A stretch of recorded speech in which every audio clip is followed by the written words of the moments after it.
Hola chicos, vamos a iniciar esta siguiente jornada, pero esperen un momentito. Como saben, vamos a esperar un momento para que ingresen los demás estudiantes, así que vamos a esperar hasta las 2:05 para iniciar esta jornada.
Ya chicos, vamos a dar inicio a nuestra siguiente jornada, que es el tema de toxicología veterinaria.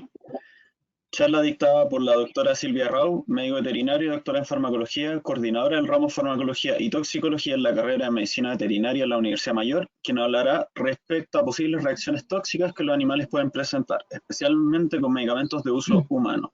Así que le doy la bienvenida, profesora Silvia Rau, así que ya puede presentar su pantalla, está con el audio disponible.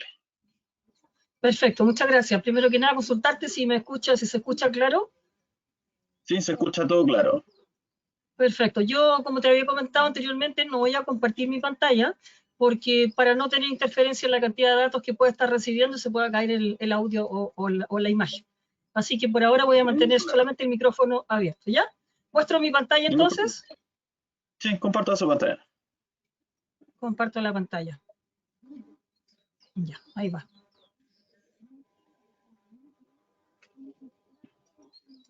¿Me avisan, por favor? Voy a poner Carla en pantalla completa. Se ve se ve el PowerPoint, ahora puede iniciar ya el modo presentación. Se ve toda la pantalla. Perfecto. Ahí voy. Gracias.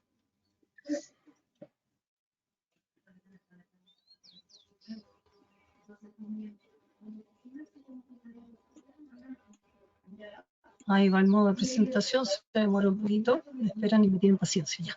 Voy a correr un poco estos letreritos para el lado, que interfieren un poco acá en la... se sobreponen sobre la presentación. A ver, espérame.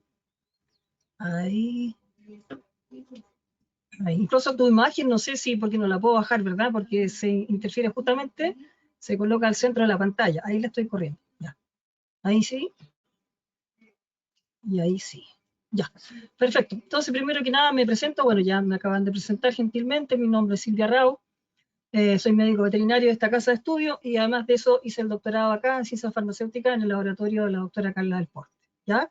Así que bueno, mi presentación, les voy acá a pasar a detallar los temas que vamos a ver en la siguiente diapo.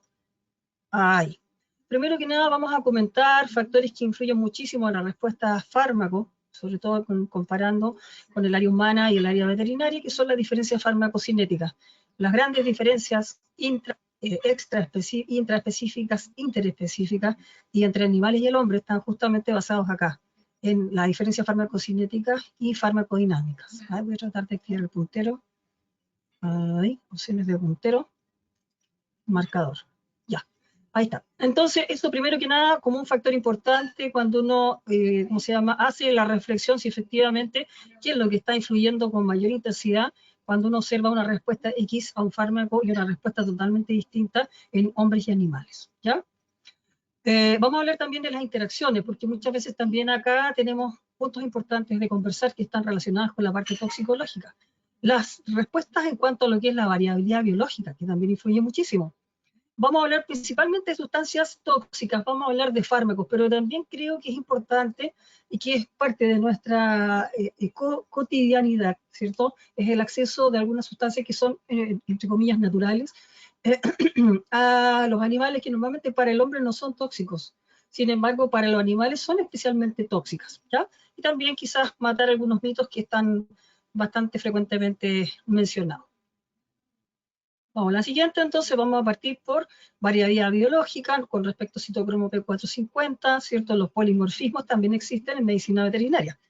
Obviamente que esta reflexión que está al lado izquierdo tiene una relación completa con lo que está al lado derecho. Las acciones y las reacciones biológicas en humanos y animales, hay grandes variaciones. Y eso, por lo tanto, incide directamente sobre la respuesta del fármaco en particular en ambas especies. Hay cosas que son muy parecidas, hay en cambio otras que son muy diferentes. Por ejemplo, los citocromo P. Citocromo P, esta que está acá, la B2B11, solamente se ha descrito en perros y tiene ciertas actividades sobre ciertos sustratos bastante específicos. No existen en seres humanos, sin embargo, la CYP3A1 es una enzima muy mencionada en el área humana que no existe en perros. ¿Ya? Tenemos nosotros que una de las mayores estudios de la vía metabólica con respecto a la 1A2, que tiene una muy buena expresión en caso de perros. La CYP2B6 también existe en ambas especies, ¿ya? Así que eso también es importante que lo tengamos en mente con respecto a la respuesta biológica y la actividad también metabólica de eliminación con respecto a algunos fármacos. Con respecto a las interacciones, que también es muy interesante y tiene una relevancia directa con respecto a la toxicidad. Nosotros también describimos fármacos inductores y fármacos inhibidores. Este investigador, el doctor Bach Kokanich, que trabaja en el laboratorio de clínica de farmacocinética, que está en la Universidad de Kansas City, que yo lo conocí el año 2014 cuando fui para allá a una pasantía, es una persona que está dedicada justamente a investigar exhaustivamente las respuestas farmacocinéticas y farmacodinámicas en animales de compañía con respecto al hombre. Por ejemplo, el fenobarbital, que nosotros lo ocupamos con un fármaco anticonvulsivante, frecuentemente puede ser mono, terapia o terapias asociadas a otros fármacos, como por ejemplo podría mencionar el iobromuro de potasio, levetiracetam o incluso hasta diazepam, presenta entonces una característica de ser un fármaco inductor, ¿ya? Entonces todos aquellos, digamos, fármacos que están en polifarmacia con fenobarbital van a estar siendo inducidos, y por lo tanto sus concentraciones plasmáticas y los efectos van a ser menores mientras exista esta interacción entre este fármaco y los otros. Así también, al revés, con respecto al ketoconazol, que es un antimicótico que también nosotros usamos en algunos casos de micosis dérmica o algún tipo de micosis también sistémica, tenemos que es todo lo contrario, este es un inhibidor enzimático, y por lo tanto, cuando el ketoconazol está en conjunto con otros fármacos, va a disminuir la concentración, el mecanismo también asociado a los fármacos. Así pasa también con el antimicótico itraconazol, también pasa con el clorfenicol, incluso con los ungüentos se piensa también, y también con respecto a los colirios, cuando se administran sobre todo con mucha frecuencia. Y suele suceder que el animal pueda tener un traumatismo ocular o una infección conjuntival o algún otro tipo de problema asociado a presencia de bacterias. Nosotros también recomendamos el CAF. Sin embargo, ya no en forma sistémica por su toxicidad medular y otros eventos que se han manifestado con mucha frecuencia. Nosotros no tenemos ninguna presentación de uso veterinario con respecto al clorfenicol. No tengo la certeza si todavía ustedes en las farmacias pueden encontrar, por ejemplo, palmitato, succinato, etcétera, para uso en niños. Tengo entendido que no, porque también es muy tóxico. Pero sí vamos a encontrar un CAF solo asociado a corticoides o a otras drogas, que también es un potente inhibidor. Y pasa lo mismo con un fármaco, ¿cierto? Con respecto a las quinolonas, que podría ser las que más usamos, por ejemplo, el enrofloxacino, el marbo, etcétera, asociado, por ejemplo, a un muy buen broncodilatador, una metilxantina, como es la teofilina, que en conjunto disminuye el metabolismo de la teofilina, ¿te fijas? Por el efecto que tiene. Entonces es importante, ¿cómo se llama?, estar muy al tanto de esto, sobre todo cuando ustedes reciben recetas de animales, ¿verdad?, para animales con respecto a médicos veterinarios, tener un poco de conciencia también qué es lo que está, porque por supuesto que no son médicos, pero pueden contribuir muchísimo con lo que respecta a hacer conciencia, yo creo, ¿no? Hacer conciencia y ayudar también muchas veces a suplir ciertos errores. Todos somos ciertos sujetos a error. Por ejemplo, tenemos también algo que es muy mencionado con respecto al manejo del dolor, en la osteoartritis crónica en los perros, esta osteoartrosis deformante. No me refiero al cuadro autoinmune, ¿ya?, de las artritis, sino que los perros también sufren deformaciones articulares, aumento de inflamación de las articulaciones, especialmente de codo y de caderas, y los hace sufrir muchísimo, sobre todo en la época de invierno. Entonces, en este grupo de animalitos se ocupa, ¿cierto?, amantadina muchas veces para controlar dolor, amitriptilina también se ha mencionado, un buen, digamos, ejemplo en control del dolor, asociado a gabapentina. Este tipo de situaciones generalmente es cuando ya no es mucho más lo que se puede hacer. Por ejemplo, el animal ya no responde a AINES, ¿cierto? En general, los opioides, en este caso, no es mucho el efecto que hacen, sobre todo los cuadros crónicos no funcionan muy bien. Que también se pueden, ¿cierto?, observar en las administraciones para personas, ¿ya? En el caso, por ejemplo, de los humanos, hay un metabolismo hepático muy activo, con metabolitos activos e inactivos. Sin embargo, en el perro se han encontrado simplemente estos mismos, ¿cierto?, principios activos totalmente inalterados. Vale decir, por lo tanto, no hay una actividad metabólica hepática que sea, digamos, muy remarcable, a diferencia de lo que ocurre en los seres humanos. Ustedes se fijan entonces que hay grandes diferencias farmacocinéticas. Con respecto a las similitudes, podemos encontrar y mencionar muchas, pero yo les puse dos cosas o situaciones. Una que está relacionada con fármaco y la otra con una fisiopatología que es muy frecuente en los perros viejos. El propofol nosotros lo ocupamos principalmente como un fármaco anestésico, bastante utilizado en las cirugías oculares, por ejemplo, excelente. También se pueden hacer cesáreas en perros y gatos con respecto a propofol, principalmente perros. Ya vamos a hablar después de la especie de gatuna, que es bastante especial, especialmente en perros. El propofol se usa muchísimo. Hay gente que no utiliza mucho esas grandes inversiones de maquinaria para usar isoflurano, qué sé yo, deflurano, sevoflurano, que también, por supuesto, que si se pudiera hacer es mucho más seguro, entre comillas, sabiendo utilizar las máquinas. Sin embargo, aquellas personas que usan el TIVA, que es la anestesia total intravenosa, dentro de estos fármacos medicados está justamente el propofol. Ahora, en perros y gatos, perdón, en gatos y humanos, el metabolismo es exactamente igual. Metabolismo pulmonar y no hay excreción renal. ¿Ya? Eso también es favorable para el caso de los animales cuando hay problemas renales. El propofol no va a producir entonces problemas. En los casos de manejo de la hipertrofia prostática benigna, que también es un problema que está muy asociado a los individuos, ciertos hombres, generalmente a partir de una cierta edad. En el caso de los perros se mencionan tan tempranamente, a partir de los 4 o 5 años, los perros son también prostáticos. Y la causa también ha sido bastante bien indagada. Por ejemplo, hay algunos que tienen también ciertos factores adrenérgicos dentro de la fisiopatología o bien androgénicos.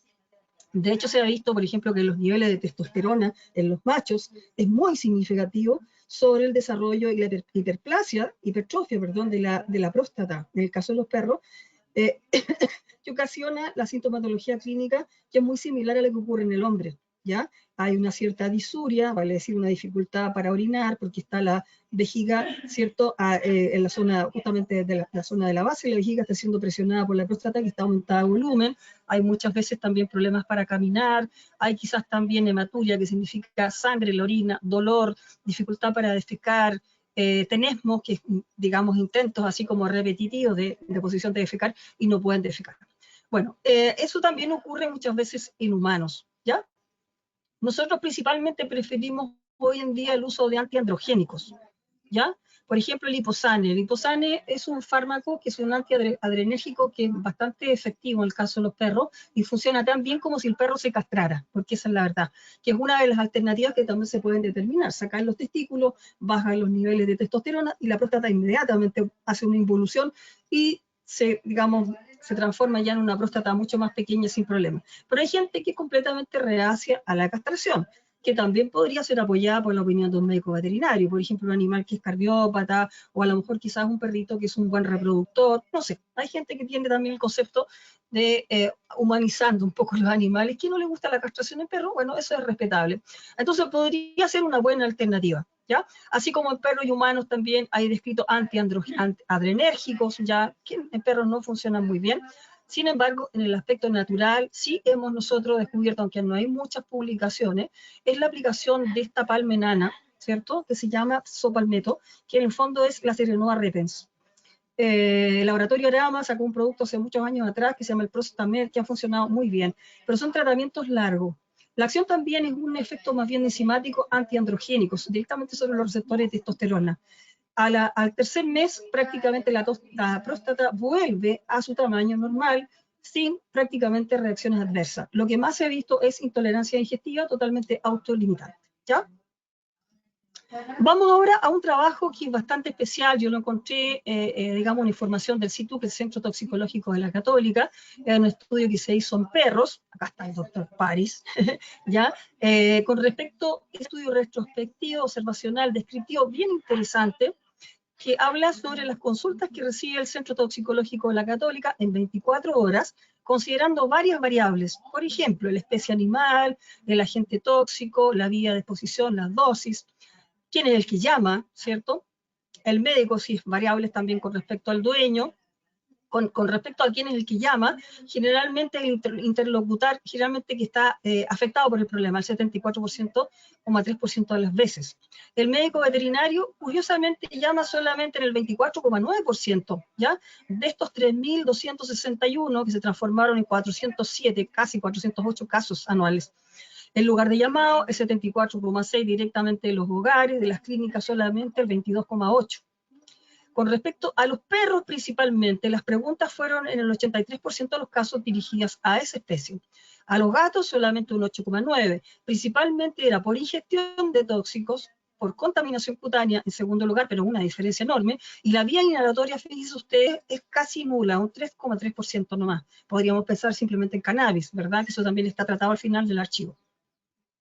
Bueno, con respecto también a los raticidas o rodenticidas, muchas veces estos son anticoagulantes, que son los más utilizados hoy en día, por ejemplo el Bradifacum, ¿ya? Que tenía una situación del 62,2% dentro de los rodenticidas, y algunos también desconocidos. Esto también es importante de redactar, o de aseverar, porque es importantísimo que las personas, y en ese sentido somos todos los profesionales de la salud, y ya estamos felices los médicos veterinarios porque estamos dentro, ¿cierto?, del Código Sanitario, y ya somos, profesionales de la salud, tenemos esa gran labor de concientizar, de enseñar, de transferir información.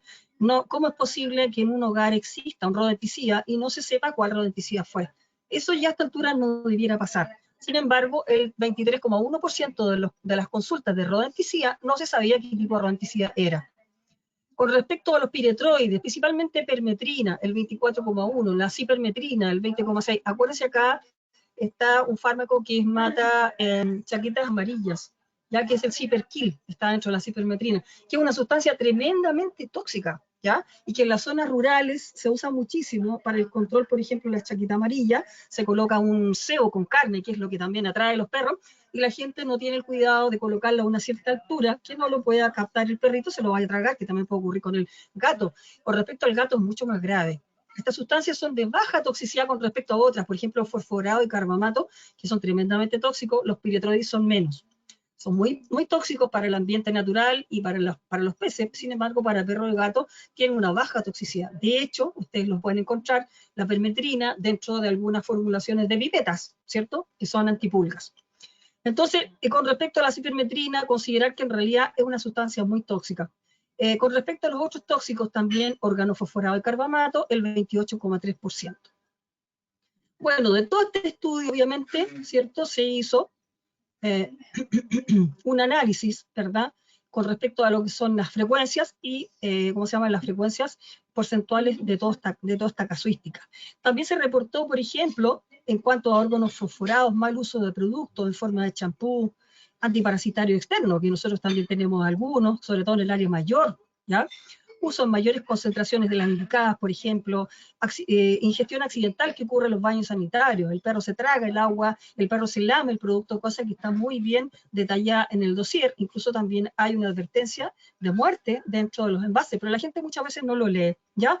Y el mal uso también de los pesticidas que son dirigidos para el hogar. Eso, ¿ya? Interesante el estudio, se lo recomiendo. Ahora, ¿qué pasa con respecto a la actividad clínica en ejercicio libre, con respecto a las drogas tóxicas? El gato en realidad es una especie que es considerada una especie realmente delicada, por así decirlo. El gato no es un perro chico, es una especie totalmente diferente. Tenemos que estar muy atentos a efectivamente qué es lo que se le puede recomendar a un gato y qué es lo que no. Por ejemplo, hay varias drogas que son hace mucho tiempo declaradas tóxicas para los gatos, como el acetaminofeno, que vamos a hablar de él, ya generador de cuerpos de Heinz, metamoglobinemia, muchas veces muerte. Pero también la apomorfina. ¿Por qué está estas marcas rojas? ¿Por qué este fármaco ya está descontinuado? Nosotros lo usábamos muchísimo en perros, como un muy buen emético, vaciaba completamente el estómago del animal, si lo podíamos ver recientemente, antes de las 2 horas, por ejemplo, el consumo de algún tipo de tóxico, lo hacíamos vomitar, vaciábamos el estómago y el animal entonces no alcanzaba a absorber prácticamente nada, pero desgraciadamente este derivado morfínico ya no existe.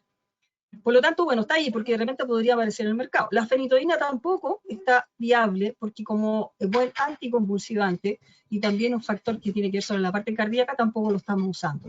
Y por último, la escopolamina como anticolinérgico tampoco se recomienda en gatos, ¿ya? Solamente está ahí en la lista, importante estar atento. Pero sí se usa mucho hoy en día todavía la acetoprina, ¿cierto? Que es un tremendo inmunomodulador. En los perros, en los gatos es tremendamente tóxico. Es un supresor medular. La benzocaína como anestésico local produce metamoglobinemia y edema laringio. Cisplatino, antineoplásico, es fatal. Produce edema pulmonar. El propiltioracilo, antihipertiroideo, letargia, cansancio, anorexia, sangramiento, diátesis. Después tenemos acá los enemas famosos fosfatados, tremendamente negativos. Estos enemas que se utilizan muchas veces en los casos de niños pequeños, depresión, ataxia, vómito. ¿Por qué? Porque se absorben estos fosfatos y se produce una tremenda hiperfosfatemia, dañina para el corazón y para los riñones. Y por último, altas dosis de permetrina, ¿ya? Eso también lo habíamos mencionado. Con respecto al paracetamol o acetaminofeno, el paracetamol normalmente tiene 3 vías metabólicas. 1, oxidación, 2, sulfación, 3, glucuronización. Esta es la que debiera realmente funcionar muy bien, es justamente la que está bloqueada en el gato. Dentro de todas las transferasas, la UDP, glucuronil transferasa, está bloqueada en el gato. Por lo tanto, las que vienen hacia arriba se van saturando sucesivamente, ya hasta llegar a esta que está bloqueada. La primera, oxidación, que es una vía alternativa, se satura, se transforma en todo y se fabrica, ¿verdad? Dentro del hígado, este metabolito de N-acetil P-benzoquinoneimina, el NAC1, pasa entonces, lo que queda pasa a la segunda vía, sulfación, está depletada y finalmente llega a la glucoorganización que prácticamente está inactiva. Por lo tanto, este metabolito comienza a circular, que es tremendamente tóxico y dañino para el gato. ¿Ya? Los signos son muchos, principalmente edema facial, disnea, que significa dificultad respiratoria, estupor, que significa falta de respuesta, cianosis, mucosas azules, ¿verdad? Por una falta de oxígeno en la sangre, diarreas crónicas, taquicardia, taquipnea, dificultad respiratoria, depresión, anorexia, falta de apetito, necrosis hepática, hipoalbuminemia, disminución de la síntesis, ¿verdad?, de proteínas hepáticas, niveles calcémicos bajos, y también entonces hay una transformación de la hemoglobina en metahemoglobina incapaz de transformar el oxígeno. Y la anemia en general también, pero es poco frecuente. Vean ustedes, ¿qué pasa? ¿Por qué el gato es tan susceptible de hacer este problema? Primero que nada, comparemos nuevamente. ¿Qué pasa con la hemoglobina humana? La hemoglobina humana posee 2 cadenas alfa y 2 cadenas beta, ¿ya? 4 grupos GEM susceptibles de ser oxidados. ¿Qué pasa en el gato? El gato tiene 8 grupos GEM, 8 grupos SH por molécula, falsamente oxidable, y entonces en los glóbulos rojos se producen estos corpúsculos que son beta-hemoglobina oxidada, ¿cierto? Que están acá, que se marcan con una tinción especial, que se llama entonces cuerpo de Heinz. Los cuerpos de Heinz también se observan en otras patologías de los gatos por problemas de oxidorreducción. ¿Qué es lo que pasa? ¿Por qué la hemoglobina no es capaz de transformar el oxígeno? Porque la forma oxidada de sulfato ferroso, perdón, de fierro ferroso, de sulfato ferroso, se transforma en férrico. Y en estado férrico no es capaz de transportar el oxígeno. Por lo tanto, el animal tiene necrosis hepática, detención de la cadena de electrones, metaglobinemia, cianosis y muerte. ¿Ya? Es gravísimo. Por eso, por ejemplo, en el caso de ustedes tienen que advertir a todas las personas que están ahí siendo sus clientes, ¿verdad? Y que están entonces consultando con animales. Jamás le administran paracetamol a un gato, nunca en la vida, ¿ya? ¿Qué es lo que se puede hacer? Este animal hay que hospitalizarlo, es gravísimo. Primero que nada, ojalá lavado gástrico, aspirando todo el contenido para que no siga absorbiéndose, y la administración de un buen carbón activado, ¿verdad? Que sea una cantidad de carbón, estos que son en polvo, que se compran en las farmacias o en las droguerías, que es el polvo y tiene una cantidad importante de poros por milímetro cuadrado. Oxigenoterapia, importantísimo. Hay un medicamento, una sustancia química que se llama N-acetilcisteína, que es un sustrato nuevo para oxidar parte del paracetamol. Por lo tanto, estamos desviando la cadena, ¿cierto? ¿Qué es el glutatión? Es un importante precursor de la proteína, ¿cierto? ¿Cómo se llama? Del NAP1, proteína antioxidante, detoxificante, y por lo tanto desvía la oxidación, ¿verdad? Del NAP1, baja, las cantidades que se sintetizan son muchísimas, y comienza entonces a actuar sobre esta droga.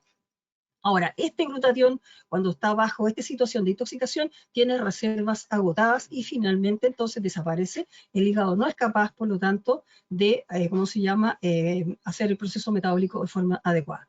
Importantísimo, dentro de lo que se pueda, recambio completo de sangre. Muchas veces no se puede, porque hay que tener un sistema extracorpóreo de circulación sanguínea que es carísimo, y que en realidad acá en Chile creo que no existen clínicas, quizás las de urgencia, que son pocas, muy bien equipadas, que lo puedan hacer. Pero sí transfusiones completas o de paquetes de, ¿ya? Donde están todos los componentes, ¿verdad? Ya están, digamos, hay proteínas que están activas, hay una buena cantidad de oxígeno circulando, etcétera, para esperar el recambio o la vuelta normal de la metahemoglobina a la hemoglobina funcional. Ahora, la vitamina C también se ha visto que contribuye también al proceso ¿ya? ¿Cómo se llama? De favorecer, por lo tanto, ese cambio. Ahora, la evolución sí es favorable, ojo, solamente se podría esperar 38-72 horas. Si esto demora mucho más, lo más probable es que el animal vaya para un mal pronóstico, o a lo mejor queda con un cierto secuela hepática o renal, ¿ya? Eso también depende de la dosis administrada, obviamente.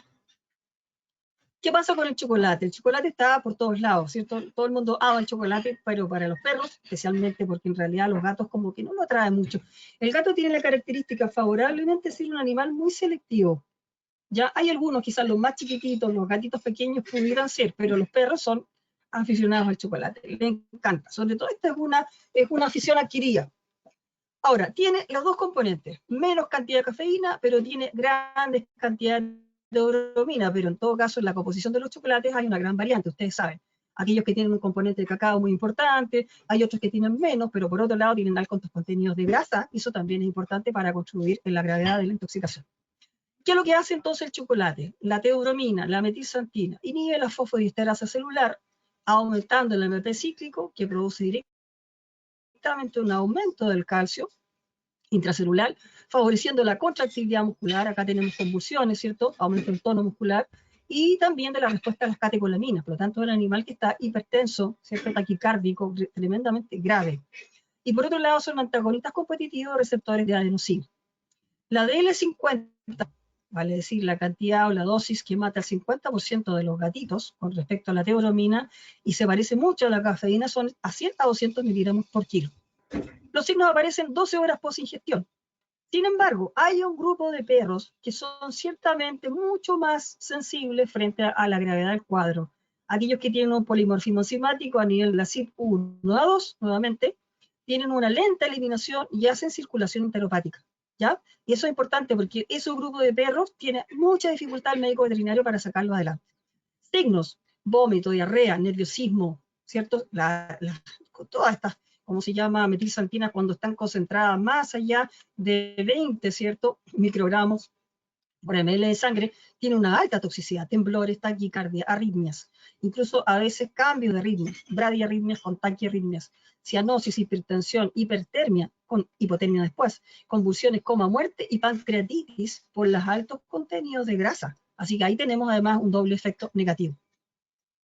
¿Qué pasa con la intoxicación y el tratamiento? Nosotros tenemos un fármaco que se llama silacina, alfa-2, agonista inespecífico de receptores alfa-1, y afecta también alfa-2, que lo usamos también con un potente tranquilizante, relajador muscular, pero a su vez es un potente emético, administrado en forma intramuscular, ¿verdad? Produce entonces el vaciamiento del estómago, pero hay otro problema adicional. El chocolate dentro del estómago, cuando está sometido a los jugos gástricos y a las enzimas, se transforma en una verdadera masa, que es muy difícil de poder sacar en un aspirado de estómago. Por lo tanto, el agua que se introduce dentro del estómago es la máxima que puede tolerar en cuanto a la capacidad que tenga de toleración, de tolerancia que tenga un animal sin dañar la mucosa del estómago. Tiene que estar más que tibia, por eso que está entre comillas, para poder disolver esta masa y poder aspirarla. Nuevamente, carbón activado al final, que es lo único que se deja al final. Catárticos osmóticos, por ejemplo, sulfato de magnesio, otros tipos de sales, para hacer que aumente el peristaltismo y entonces esto sea excretado rápidamente y evitar, por lo tanto, alteraciones renales. Para controlar también la acidez gástrica tenemos omeprazol por la vía endovenosa, tratamiento de terapia de fluidos muchas veces para poder relajar la musculatura, midazolam o diazepam, oxigenoterapia, y finalmente también, si el vómito es incoercible, podemos usar, por ejemplo, un Serenia, que es un maropitán, podemos usar una metoclopramida, o también podemos usar un ondansetron. ¿Qué pasa con los rodenticidas? Que también es muy frecuente encontrarlo en los hogares, la gente suele ser descuidada. Pero hay que tener una conciencia importantísima. Si el animal no llega, te fijas, porque siempre se colocan dentro de estos tubitos como de plástico, ¿verdad? Según el tamaño de la rata, para que el animal no pueda comerse, o sea, llegar al cebo. Sin embargo, sí se puede comer el ratón, que está atontado, entre comillas. Y eso es lo que pasa con estos rodenticidas de segunda generación, que habíamos visto el bradifacum, pero también está la bromadiolona, ¿cierto?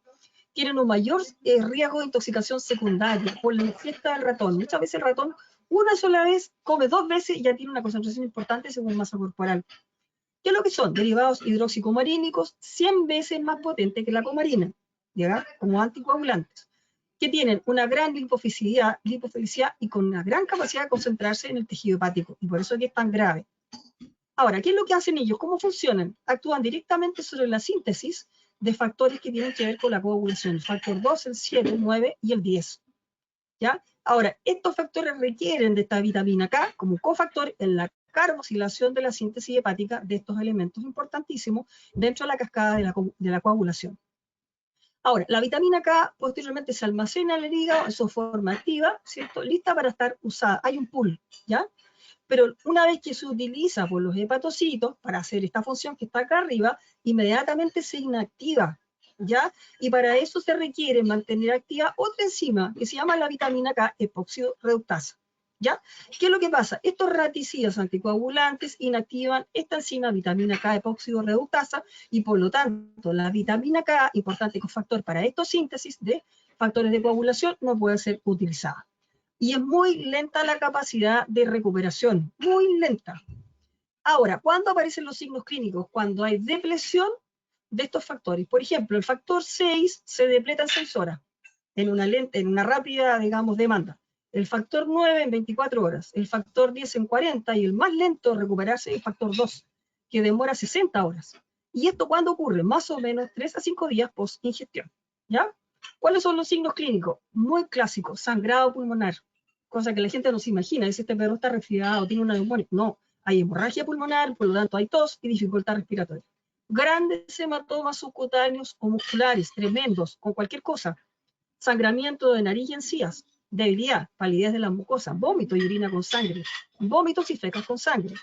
Hemorragias cerebrales que provocan grandes cuadros de convulsiones, ¿cierto? Síncope, que en el fondo es un desmayo, ¿verdad? Debilidad. Sangramiento articular y cojera, distensión abdominal. O sea, ustedes pueden darse cuenta que afecta todo el sistema, ¿ya? Se piden pruebas de coagulación bastante específicas, el tiempo de protrombina y de tromboplastina epistolar. Son cosas que saben los médicos veterinarios. Generalmente las plaquitas están muy bajas y generalmente hay presencia de anemia. ¿Cómo se trata? Idealmente plasma congelado, ¿ya? O bien transfusión de sangre entera. Esto es lo ideal porque contiene factores de coagulación y tiene plaquetas activas. El lavado gástrico tiene que hacerse en menos de 4 horas, ¿ya? Inducir el vómito siempre que el animal esté consciente. Y el final, dejar carbón activado con laxante osmótico. Ahora, la primera dosis de vitamina K se administra subcutánea. ¿Por qué no endovenosa? Porque en general en el perro y principalmente en el gato hay una reacción anafiláctica frente a la vitamina K por la vía endovenosa. Una vez que el animal responde, seguimos con tratamiento oral, pero los cambios no se observan antes de 12 horas, generalmente dependiendo de las dosis. El rango es entre 4 y 12 horas, ¿ya? Oxigenoterapia importantísimo. Terapia fluida, porque ese animal está deshidratado, ¿cierto? Está hipovolémico. Coloide osmótico, muchas veces, ¿qué es lo que nosotros usamos? Usamos estos derivados de gelatina y principalmente hoy en día de almidón, el pentastarch y el etastarch por la vía endovenosa, que son también capturadores de líquido, un poco emulando la actividad de la albúmina para mantener la presión osmótica, ¿ya? Más o menos son, ojo, 4 a 6 semanas de tratamiento. Si se suspende antes, se corre el riesgo que hayan recaídas, ¿ya? Hasta que las pruebas acusen normalidad. Y por lo tanto, ¿qué es lo que hacemos? En el fondo es principalmente fijarse en uno que se mide normalmente, es el tiempo de protrombina, por ejemplo, que depende directamente de la actividad del factor 7, ¿ya? Lavado gástrico, que lo que se hace, el animal se somete a una sedación profunda, generalmente es anestesia. Si ustedes se fijan, tiene acá una sonda que va directamente a su tráquea, ¿verdad? Y tiene por otro lado una sonda que se mide hasta donde llega el estómago, ¿cierto? Hasta esa altura está el estómago, y se introduce por la vía oral hasta llegar al estómago.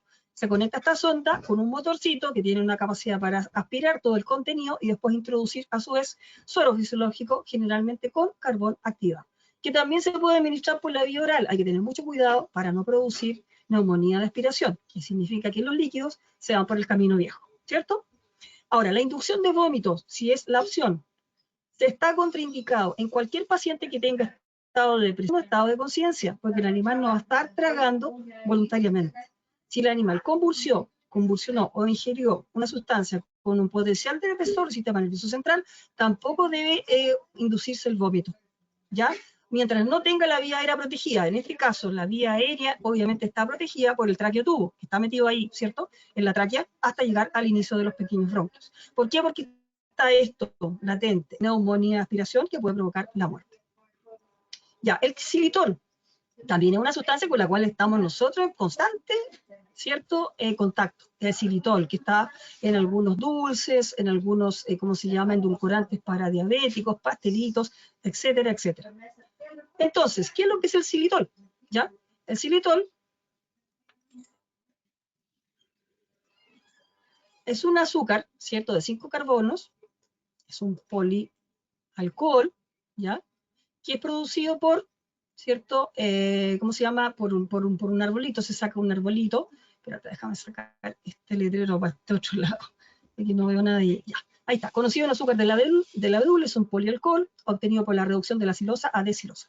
Bueno, en realidad es una desilosa. Hoy en día, ¿cómo se llama?, el xilitol se saca de varios productos naturales, no solamente obtenido, como era históricamente, del abedul, ¿ya? Se puede obtener a través de otros procesos tecnológicos, industriales. ¿Dónde está presente? Está presente en los chicles, especialmente los de menta, ¿ya? Las mentitas, las gomitas, sustitutos del azúcar, barras de chocolate, palates de dulce, jarabes, vitaminas, enjuagues bucales. ¿Por qué? Porque fíjese usted, lo van a encontrar en enjuagues bucales y en pasta de dientes, porque también se le ha descrito al xilitol propiedades antibacterianas y antiinflamatorias de las encías, ¿ya? Y se potencia esa capacidad como de tener, a ver cómo decirlo, frescor. Por eso que se formula en las mentas y en los dentíficos, ¿ya? También lo encuentran en postres, dietéticos, mantequilla de maní, mermeladas, helados, etcétera, etcétera. O sea, va a estar en disposición muy frecuentemente y las personas piensan que están haciéndolo bien y le convían a su mascota una cantidad, ¿ya? Acá está la fórmula química, 11,5H12O5, y acá está el nombre Chupac, ¿ya? De la estructura molecular. Bueno, datos interesantes. ¿Por qué aparecen chicles acá? Porque resulta que una de las mayor frecuencia de intoxicación es justamente cuando el perro toma el chicle y se lo traga, ¿ya? Porque ellos no saben masticarlo, obviamente. Bueno, datos interesantes. Por ejemplo, una dosis hipoglicemiante, que es una de las causas que produce, uno de los efectos más graves que produce el xilitol, es una hipoglicemia tremendamente grande e intensa, ¿cierto? Es de entre 0,075 a 0,1 gramos por kilo en la unidad, ¿ya? Y los chicles tienen en realidad mucha cantidad variable de concentraciones de xilitol según la marca. Pero una sola varilla de goma de mascar es suficiente para intoxicar a un perrito, dependiendo del tamaño. Los chicles con sabor a menta tienen estas concentraciones por unidad. En cambio, el que es doble menta fresa trae una mayor concentración por unidad. Los caramelos, estos dietéticos, que son de una marca bien conocida, pero no se las puedo decir, son 9,8 gramos por unidad. Las gomitas de dulce, ¿cierto? Que tienen también cantidades bastante semejantes, que son muy bien aceptadas por los perros, ¿ya? Son todos estos productos azúcar sugar free. Bueno, ¿qué produce? Es un potente estimulador de la liberación de insulina. No responde el páncreas tal como responde el ser humano, ¿cierto? Que se ha utilizado también para poder controlar la ingesta calórica, etc. El perro se produce una hipoglicemia intensa, severa y rápida, ¿ya? La dosis mínima que produce el daño hepático, porque induce necrosis hepática, un 0,03 gramos por kilo, desde 0,5, y los signos se presentan de las primeras 24 horas hasta las 72 horas siguientes. ¿Qué vamos a encontrar? Hipoglicemia grave, daño hepático, vómitos, letargia. Ataxia significa incoordinación, convulsiones, ictericia, mucosas amarillas, alteraciones en la coagulación.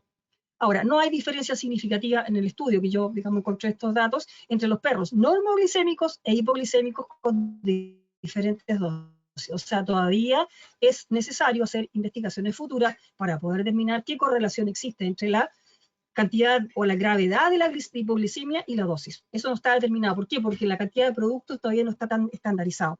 La falla hepática, depresión del ATP en la cadena de electrones y liberación de gran cantidad de especies reactivas de oxígeno, ¿ya? Ahora, acá, por ejemplo, aparece en este estudio de Cortinovi y Caloni del año 2016, rango de necrosis para inducir necrosis hepática. Por ejemplo, yo marqué algunos que son interesantes. Por ejemplo, el poodle estándar, no sé si lo ubican, es un poodle gran, poodle gigante, casi como pastor alemán, pero poodle. Este animal tenía 3 años, o sea, un animal jovencito, es un macho que ingirió solamente 5 a 6 galletitas, ¿ya? La dosis fue 1,4 a 2 gramos por kilo. Se demoró 24 horas en presentar síntomas, desgraciadamente murió, ¿ya? Sin embargo, fíjense acá, nosotros tenemos este cocker, ¿cierto? Que tenía 4 añitos, animal joven todavía, que ingirió 45 piezas de goma, vale decir goma de mascar, 45. La dosis que alcanzó fue en 4,7 gramos por kilo, que es casi el doble, ¿te fijas? Pero mira la diferencia, murió. Acá tenemos otro con resultados fatales. Tenemos un labrador retriever, ¿cierto? Un golden. Tenemos un animal de 6 años, todavía un animal de edad media, ingirió 13,9 gramos, murió. Después tenemos acá uno que desgraciadamente fue eutanasiado. Cuando se eutanasian es porque realmente el cuadro está muy grave y el animal está sufriendo. Alcanzó 15,9 gramos por kilo. Y este West Springer Spaniel, que es como una especie de Spaniel que tenía 4 años, como un cocker, se parece un poco más grande, ingirió 4 barritas de muffins de chocolate endulzados con xilitol. Pero fíjese usted ¿por qué pasa esto? Este ingirió azúcar granulada, era un chihuahua, imagínate la masa corporal, o sea, los metros cuadrados chiquitito, claro que es un animal mayor incluso, pero recibió 45 gramos por kilo, sin embargo se recuperó. Entonces, obviamente, esto te está indicando que se requieren estudios superiores, digamos, estudios un poco más acuciosos como para poder estandarizar la dosis, la forma física de presentación y quizás algunos factores que puedan influir en la gravedad de la toxicidad, ¿ya? Tratamiento soporte. Aquí no hay, ¿cómo se llama? Tratamiento específico. No se recomienda carbón activado simplemente porque no es efectivo. Importantísimo aportar glucosa en forma de glucosa dextrosa al 5% por la vía endovenosa rápidamente para normalizar la glicemia. Ahora, si nosotros lo detectamos antes de 30 minutos, podemos inducir vómitos, especialmente en los sólidos, ¿ya? Dulces, galletitas, etc. Para controlar convulsiones se recomienda midazolam, ¿verdad? O diazepam. Solo glucosa isotónico para aportar potasio, que también se produce grandes pérdidas de potasio, hipocalemia. Protectores hepáticos, que tenemos varios, tenemos uno que se llama el Triepat, que es bastante bueno, silimarina, carbamariano. Hay varios productos que son de uso veterinario, buenos inductores de la protección hepática, colina, metiolina, silimarina, silivinina, etc. Antieméticos, generalmente usamos el Serenia, que es clorhidrato de maropitan, fármaco veterinario, ondansetron, metoclopramida, pero metoclopramida hay que tener cuidado con ella, porque produce mucho decaimiento, especialmente por eso dice perros no letárgicos, ¿eh? Porque como atraviesa la barrera hematoencefálica, es un inhibidor potente, receptores de 2, suele producir decaimiento demasiado intenso. Entonces hay que estar muy atento a eso. ¿Qué pasa con las uvas y las pasas? Curiosamente, para los perros y los gatos tremendamente tóxica, ¿ya? La vitis vinífera en forma de pasa, de grosella, sultanas, orujo de uva especialmente. Por ejemplo, se ha visto que 10 a 30 gramos de uva por kilo de peso o 3 gramos de pasa por kilo es suficiente para afectar a un perrito de 5 kilos. ¿Ya? Esto sería más o menos 10 a 30 uvas, 40 a 120 uvas para un perro de 20 kilos. Produce problemas bastante graves. Sobre todo ataca la parte renal, insuficiencia renal aguda. Hay una serie de respuestas distintas, porque hay perros que se afectan más que otros. Ahora, muchas veces uno no sabe si un animal que aparentemente está sano tenga una insuficiencia renal subclínica. ¿Te fijas? Entonces también podría ser mucho más grave. La toxicidad renal se manifiesta desde los 2,8 miligramos por kilo. Sin embargo, aquí también hay una cierta diferencia en respuesta. Hay algunos animales que no se afectan de esa forma. Ahora, importante, lavado de estómago dentro de los primeros 10 a 15 minutos, a carbón activado. Muchas veces también aplicamos diuréticos como la furosemida justamente para favorecer la excreción renal, metoclopramida para los vómitos, Serenia y ondansetron, ¿ya? Los signos son estos que están acá: vómito, dolor abdominal, letargia, uvas sin digerir en las fecas, muchas veces, signo de insuficiencia renal aguda. Estos son los signos de peor pronóstico. Si el animal tiene, por ejemplo, un aumento notable de la creatinina dentro de las primeras 24 horas, eso sería un muy mal pronóstico. ¿Cuál es la teoría? Hay varias y todavía no se sabe, porque en realidad aquí hay grandes incógnitas todavía. Se le ha asociado principalmente a los taninos, ¿ya? Hay una intolerancia de los perros, especialmente a los taninos, pero también hay casos que han detectado la presencia de micotoxinas, de pesticidas o metales pesados. Por lo tanto, ahí hay una duda. Y por último también hay otros animales que tienen vías idiosincráticas totalmente diferentes y no se ven afectados. También hay que investigar. Por último también se ha optado y se ha dicho que la cantidad que tiene de vitamina D la uva es bastante importante y eso quizás también podría inferir directamente sobre la funcionalidad renal, afectando directamente los riñones de los perritos. ¿Qué pasa con estos alimentos que normalmente consumimos y que muchas veces erróneamente se los damos a los animales? Por ejemplo, son todos los allium, ¿ya? Que están familia D, que son el cebollín, el ajo y la cebolla, ¿cierto? Los puerros creo que también están relacionados. Son componentes responsables, son derivados de órganos sulfóxidos que al ser transformados y masticados, al mezclarse con la saliva, se transforman en sulfuros, ¿ya? Y esto provoca una embólisis oxidativa, nuevamente una metahemoglobinemia por compuestos de sulfuro. ¿Cuánto? 5 gramos por kilo de gato, o sea, de cebolla en cada gato, 10 a 30 en perros, suficientemente para intoxicarlos, ¿ya? Ahora, las razas más susceptibles, ¿por qué? Porque aquí también seguramente hay acá una cierta susceptibilidad relacionada, ¿verdad?, con la actividad de la hemoglobina. Tenemos, son perros chinos, Akita, Shiba y Jindo. Akita Inu, Shiba Inu y el Jindo. Alta reducción de glutatión, que es esta, digamos, protección natural que existe como base en el hígado, ¿cierto? Y potasio intrahepaticitario.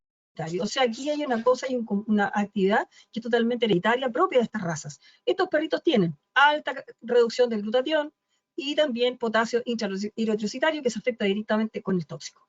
Ahora, ¿cuándo se manifiesta? 24 horas después del consumo.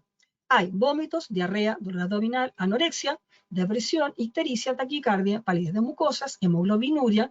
¿Qué significa esto? Que hay pérdida de hemoglobina por la sangre se ve roja, melena, que es seca, sangre digerida, oscura. En los gatos es gravísimo. Muchas veces acá no hay nada que hacer, ¿ya? Ahora, a quien le guste la cebolla, un perro, un gato, hay muchas veces que hay cierta predilección en algunos con respecto a otros, ¿ya? ¿Qué se hace? Carbón activado rápidamente, una vez que para los vómitos, obviamente. Antieméticos los mismos, Serenia principalmente, ondansetron y metoclopramida, que son los que más se usan. La domperidona también, pero es poco potente. Deshidratación, terapia de fluidos, Ringer lactato puede ser, podría ser también un Ringer solo, ¿verdad? En la eventualidad que exista un problema hepático severo, el lactato se transforma en bicarbonato para controlar un poco la acidemia, pero también tenemos Ringer solo y también tenemos poliónicos. Transfusiones o recambios de sangre y el uso de anticonvulsivantes como el levetiracetam, fenobarbital, tenemos también diazepam, midazolam como relajante, vitamina el complejo B, importantísimo, vigilar la coagulación sanguínea y si es necesario transfusión de aporte de plaquetas, ¿cierto?, para poder controlar la hemorragia.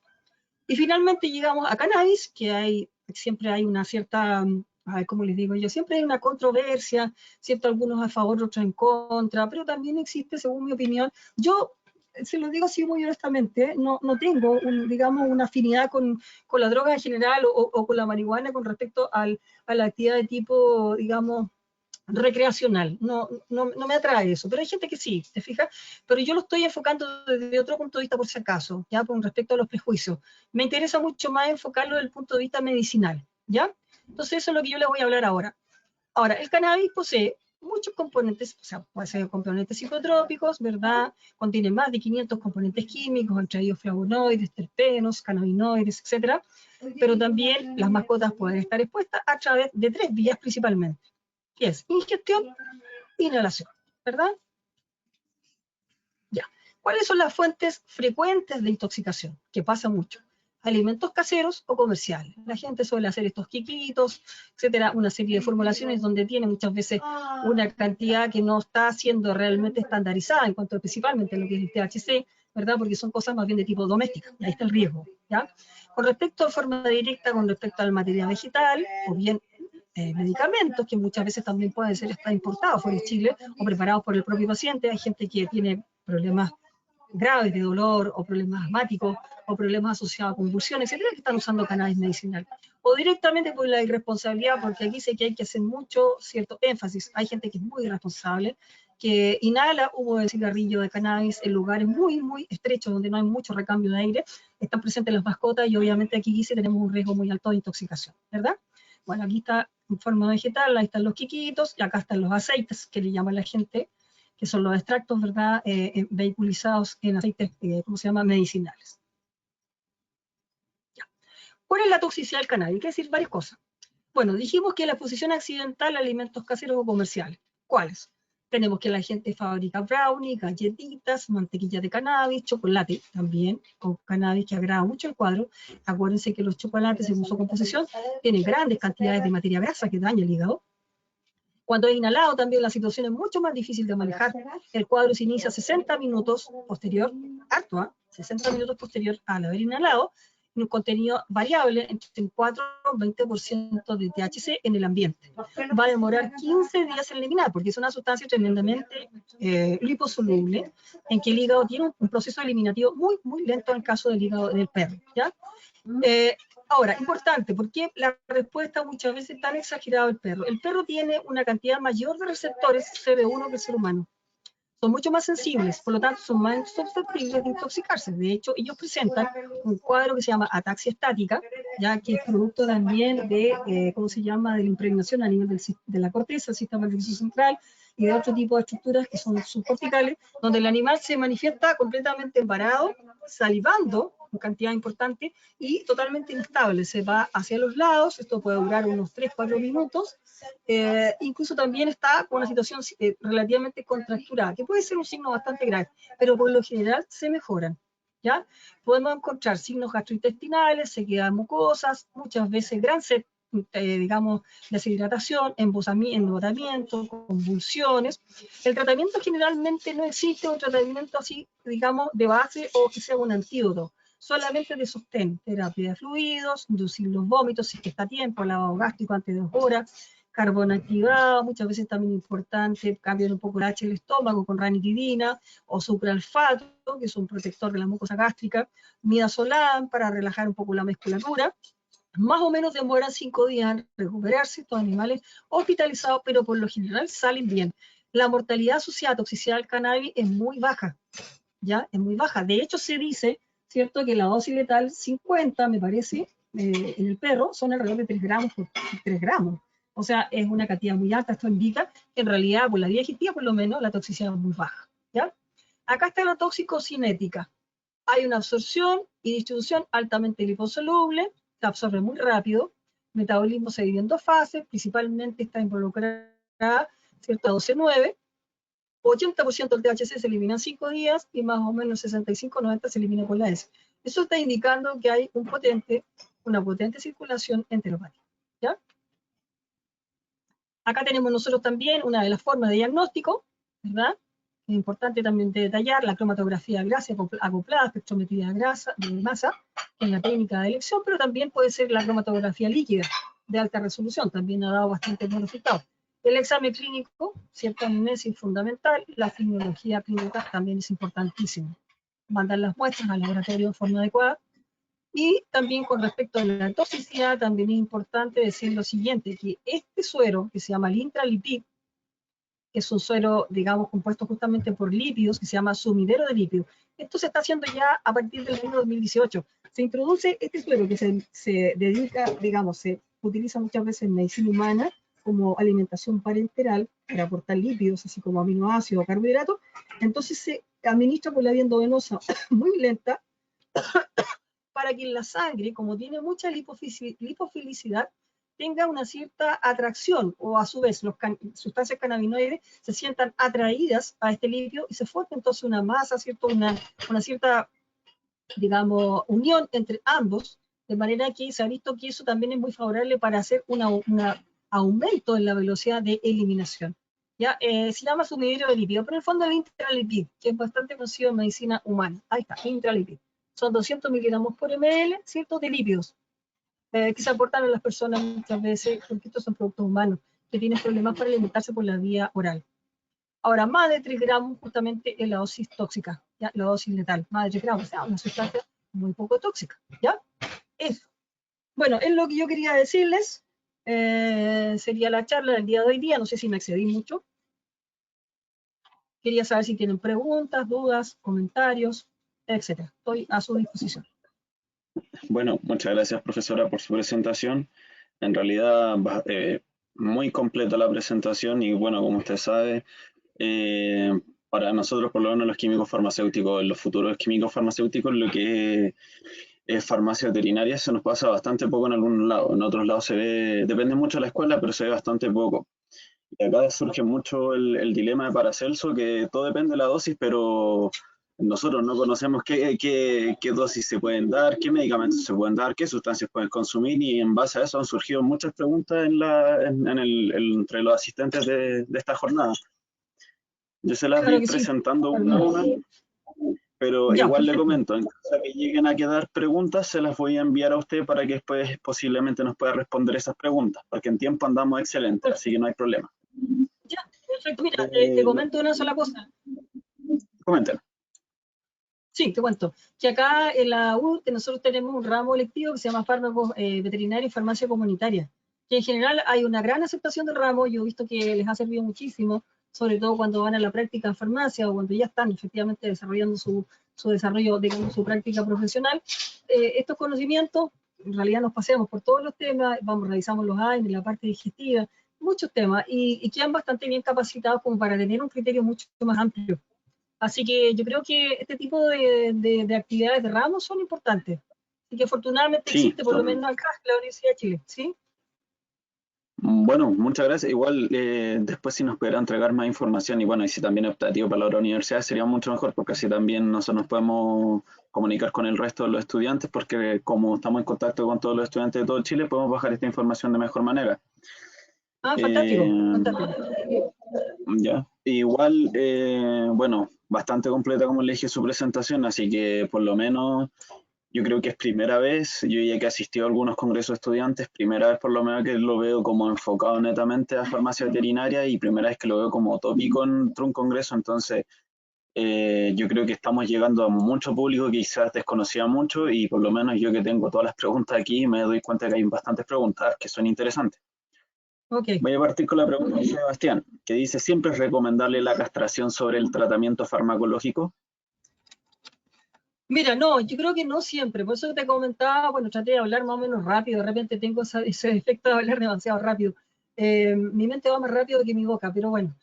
Lo que pasa es No que se muchas preocupe. veces con respecto al tema de la próstata, me imagino que va hacia ese lado la pregunta, no siempre es adecuado castrar, porque uno tiene que valorar muchísimo. Por ejemplo, si se trata de un animal muy viejo, que tenemos dudas que a lo mejor su sistema cardiovascular vaya a tolerar bien todo el proceso anestésico y post-anestésico o incluso durante todo el proceso quirúrgico, es preferible buscar alternativas. Pues yo por lo menos hice práctica la parte clínica muchos años hice, digamos, clínica veterinaria con clínica, saliendo a terreno, todavía veo algunos pacientes, pero cada vez menos.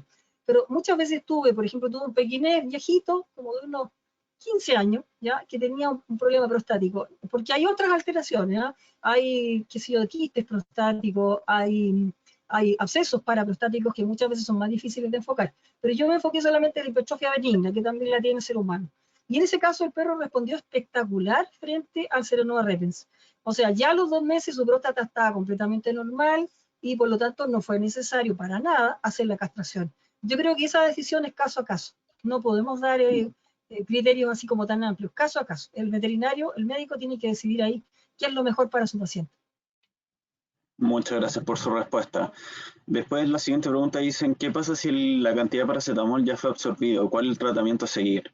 Yo creo que eso va en base a lo mismo ya mencionado. Claro, el tratamiento es el mismo, el tratamiento no varía. O sea, lo único que ya no se va a hacer, obviamente, es el lavado de estómago ni el aporte de carbono activado, porque no tiene mayor sentido. Pero el tratamiento que mencionábamos, N-acetilcisteína, el SAMe, vitamina del complejo B, etcétera, son exactamente iguales. Y ahí rezar, porque en realidad Sí, hay gatitos que responden mucho más dramáticamente a dosis muy inferiores a las que nosotros estamos nombrando y resultados de muerte. Entonces, eso es importantísimo. Yo creo que ustedes, como químico farmacéutico, estas cosas ya deberían tenerlas, o sea, a partir de hoy, tenerlas muy internalizadas, porque es una forma también de ayudar a la gente que no cometa estos graves errores.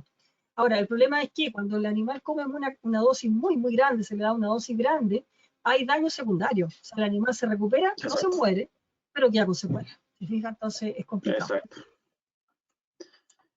Bueno, muchas gracias por su respuesta. Bueno, yo creo que ahí aplica casi lo mismo que pasa con los seres humanos, que hay factores farmacogenéticos muy, muy expresables en la variabilidad entre personas y bueno, en este caso entre mascotas, así que eh, cada caso puede ser distinto. Exacto. En, en la siguiente dice, discúlpeme, eh, ¿existe evidencia de variación farmacocinética o dinámica en razas o perros o gatos específicas? Por ejemplo, alguna raza que tenga una sobreexpresión de alguna enzima u otra.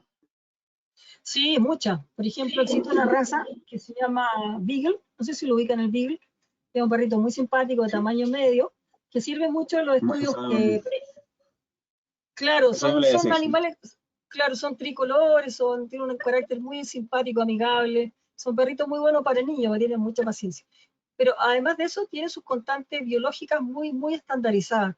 Entonces, frecuentemente se usan para estudios nutricionales y también se usan para estudios farmacocinéticos preclínicos, ¿ya? Entonces, por ejemplo, el Celecoxib, en el caso del Beagle, con respecto al ser humano, se elimina 20 veces más rápido, ¿me fijas?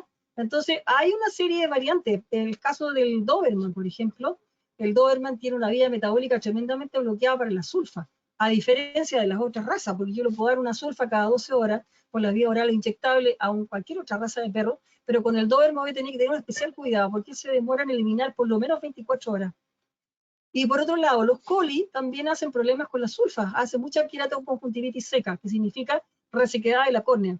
Entonces, en realidad hay grandes diferencias entre ¿cómo se llama?, entre especies. En Entre especies. respuesta biológica, sí.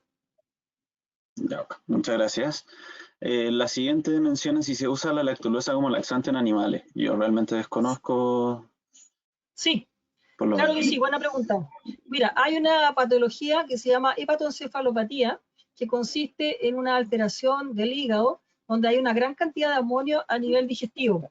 Entonces, claro, nosotros sabemos que la lactulosa es, ¿cómo se llama?, laxante, pero aparte de eso tiene una gran capacidad de capturar el amonio rectal.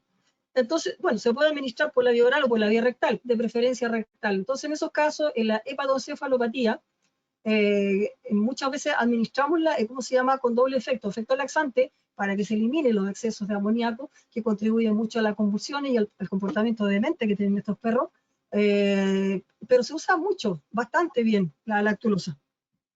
La respuesta es sí, Comprendo. 100%. Ujú. Muchas gracias. La siguiente menciona, siempre he escuchado que al anestesiar a un perro se corre un riesgo o un riesgo asociado con el hecho de anestesiarlo. ¿Por qué se produce esto y cuál es el riesgo? Ya, mira, eso nuevamente caso a caso, ¿no? O sea, lo ideal cuando vaya a hacer una cirugía extensa, la responsabilidad de un médico veterinario es siempre hacer pruebas previas, ¿te fijas? Ver la coagulación sanguínea, ver si su actividad cardiovascular y renal están funcionando relativamente bien. Incluso hay relacionado un riesgo que se llama ASA, ¿ya? Que en el fondo es un riesgo asociado justamente a la anestesia. Aquellos animales que tienen un riesgo muy bajo, generalmente son animales jóvenes que tienen su sistema cardiovascular y renal bastante bien, no hay problemas asociados. El riesgo simplemente es lo que pueda ocurrir durante el proceso quirúrgico, que está sujeto a la elección del mejor anestésico en ese momento, de la capacidad y la experiencia que tiene el anestesista, te fijas tiempo va a durar la anestesia. Muchas veces la anestesia se extiende más allá de lo que uno piensa, porque uno cree que al abrir un abdomen se va a encontrar con algo, se encuentra con algo más grave, ¿te fijas? Entonces, eso también puede hacer variar mucho. Ahora, por eso también nosotros como médicos veterinarios tenemos que cubrir hasta cierto punto las cosas que puedan suceder. Siempre la anestesia está asociada a un cierto riesgo, y es justamente, pero eso también se puede conocer con anticipación. Y eso también es responsabilidad del médico, saber exactamente cuáles son los riesgos de la anestesia, ¿ya? Por ejemplo, si un animal tiene una piometra, que es un acúmulo de pus dentro del útero, que se da con mucha frecuencia en las perritas, el riesgo es mucho mayor que aquel animal que simplemente va a hacer una cirugía, ponte tú, no sé, que podría ser una cirugía, hasta una cirugía de hueso, una fractura con la instalación de algo, pero que el riesgo en ese sentido no es tan grave, porque ese animal está completamente bien. Pero ¿qué pasa con la piometra? El animal está sujeto a una carga bacteriana tremenda, a lo mejor los riñones de la perrita no están funcionando bien, quizás está deshidratada. Entonces, muchas veces esos factores asociados al paciente, asociados a la situación en particular, dónde se va a operar, qué tipo de anestésicos va a ocupar, eso genera una multiplicidad de factores que puedan hacer respuestas variadas, pero es verdad, hay un riesgo asociado. Pero eso también hay un riesgo asociado, pero también se puede racionalizar. O sea, tener cierta conciencia de cuál es el riesgo, te fijas, en términos para ese paciente en particular. Por eso tiene que asumirlo también el dueño, ¿eh? Porque uno Exacto. como médico lo asume, pero el dueño también tiene que asumirlo. Y por eso es que existen consentimientos afirmados. O sea, tú tienes que firmar que aceptas, te fijas, el riesgo ASA, que significa esa cirugía, que es lo que podría pasar. Porque también existe sumario, hay juicios, te fijas, como ocurre en todas las áreas. Comprendo. Bueno, sí, en realidad no sé si le sirvió la respuesta a quien realizó la pregunta. Tengo un poco ampliado esta materia de preguntas. Vamos a pasar a la siguiente. ¿El uso de carbón activado en perros y o gatos no le producen algún efecto secundario o se evalúa riesgo-beneficio? No, para nada. El carbón activado es una sustancia inerte. De partida no se absorbe, actúa solamente tópico y tiene solamente esa capacidad de absorber sustancias. Absorber significa AD. Vale decir, se le pegan cosas, porque como tiene una gran cantidad de poros, ¿cierto? Una sustancia vegetal activada, y que absorbe bacterias, gases, toxinas, restos de células, etcétera. Y eso sale todo por la feca, hacia afuera. Por lo tanto, riesgo ninguno. Ninguno. No hay ningún No, riesgo. Es comprendo. inerte. Muchas gracias por la respuesta. Bueno, hay varios que están preguntando. Voy a tratar de generalizar la pregunta porque varios están preguntando un mismo tipo de pregunta. Que es como Ya. que varios han tenido contactos con, o varios tienen experiencias cercanas con mascotas que han consumido algún tipo de alimento, en este caso uva, que fue la que mencionó que ha llamado mayor la atención de los asistentes, y se preguntan Sí, el por qué algunos y no otros presentan estos efectos adversos. ya. Bueno, eso lo comentamos dentro de la charla. Claro, justamente lo que tú decías, variabilidad biológica. Hay algunos que aparentemente no los afecta como a todos. Te fijas, hay algunos que se ven más afectados. Yo les mencionaba incluso 3 razas chinas que tienen una característica importante dentro de su organismo que lo hace más susceptible. Y eso también tiene que ver con las cantidades. Ahora, a lo mejor quizás podría ser si el animal consume una pequeña cantidad durante un tiempo X, a lo mejor incluso hasta existe una cierta adaptación de parte del organismo, ¿te fijas? Pero obviamente si recibe una gran cantidad de forma brusca, yo creo que cualquier perro va a reaccionar en forma negativa. Comprendo, bueno, el ser humano ya ha pasado cientos de veces que hay una adaptación, fácilmente puede pasar en cualquier ser vivo. Exacto. La siguiente pregunta dice, ¿existe un riesgo en usar en exceso hierba gatera? Mira, la verdad es que no. La hierba gatera es re interesante, ¿eh? Es bien simpática porque la hierba gatera produce una cierta psicoactividad en el gato, pero no responden todos los gatos a la hierba gatera, ¿ya? Así como los erizos, por ejemplo, responden bien a la menta, a un tipo de menta, eh, tiene que ver con el órgano vómero nasal. El órgano vómero nasal que está instalado en en el fondo de las fauces del animal, que tiene que ver con la capacidad también de olfatear, olfatear. Y estas nepetolactonas, porque se llama nepeta cataria, la droga, la plantita, esas nepetolactonas son totalmente volátiles. Entonces el gato las inspira y produce liberación de neurotransmisores cerebrales. Entonces el gato ve cosas, es como bien curioso, porque se activan. Ellos juegan entre ellos, claro, muerden la planta, la mastican, se revuelcan, empiezan a ronronear, hay toda una cierta actividad social entre gatos. Pero hay otros gatos que uno las repele y otros les son totalmente indiferentes. Pero tóxica no es, porque el gato regula la propia cantidad que puede incluso hasta tragar, porque la mastican y la tragan, la nepeta cataria, que es la hierba gatera. Muchas Así gracias que por su toxicidad respuesta. cero. Ya, muchas gracias por su respuesta. Eh, Esta pregunta es bastante interesante para mí por lo menos, porque en realidad es bastante fundamental para la aplicación futura en farmacia comunitaria. Dicen que base de datos se pueden conocer si un fármaco está contraindicado en animales, o yo por lo menos complementaría esa pregunta es ¿qué base de datos son fundamentales para el estudio de fármaco en animales? Ah, ya.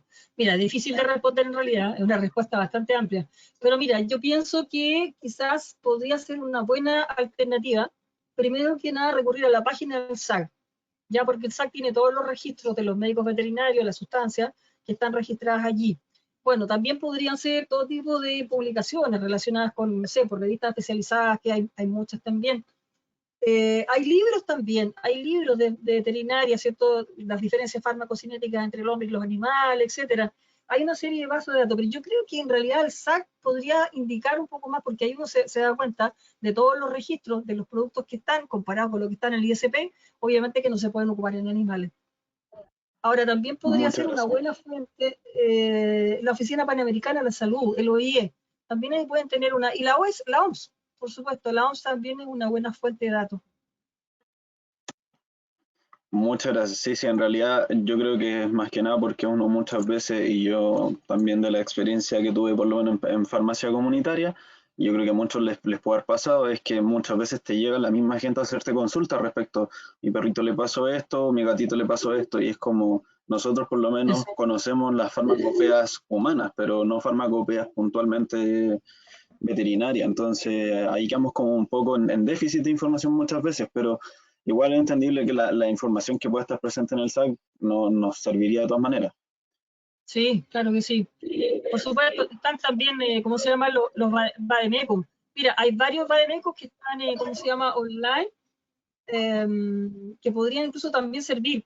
Pueden buscarlos ahí las personas que están interesadas.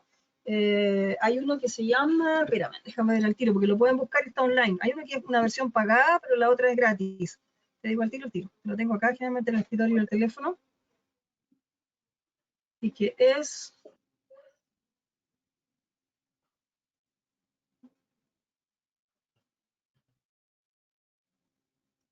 bueno, si no lo encuentro, se los mando por correo.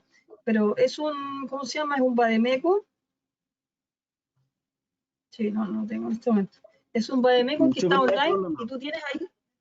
lo tienes clasificado por principio activo, por interacciones, por dosis, por especies, por laboratorio, etc. Se llama ADMIVET. Se escribe A-D-M-I, se corta, ADMI-E-T, ADMIVET. No sé si se entiende porque no puedo escribir acá. Es como administrador veterinario, algo así, como... claro, justamente. ADMIVET. Y ahí aparecen todos los principios activos que se usan en veterinaria, salen las dosificaciones, las contraindicaciones, si se usa en perro, en gato, en caballo, en todo. Es bastante complejo, completo, incluso hay una versión pagada, pero esta es una versión online libre, que no tienes que, simplemente la bajas. Yo siempre la tengo ahí en el teléfono. Muchas gracias. Bueno, esa es una información para todos los chicos, para que igual la tengan bien presente. Nos va a servir mucho eso. Vamos a pasar con la siguiente pregunta. Dice, ¿cree usted que la industria ganadera es una de las grandes culpables de la resistencia a los antibióticos? Chupaya. Esa sí que es pregunta. Buena pregunta. Esa sí que es pregunta. Difícil. Bueno, ya está más que comprobado que sí, porque tiene una gran responsabilidad, pero no es la única. Nosotros sabemos que esta cosa es multicausal.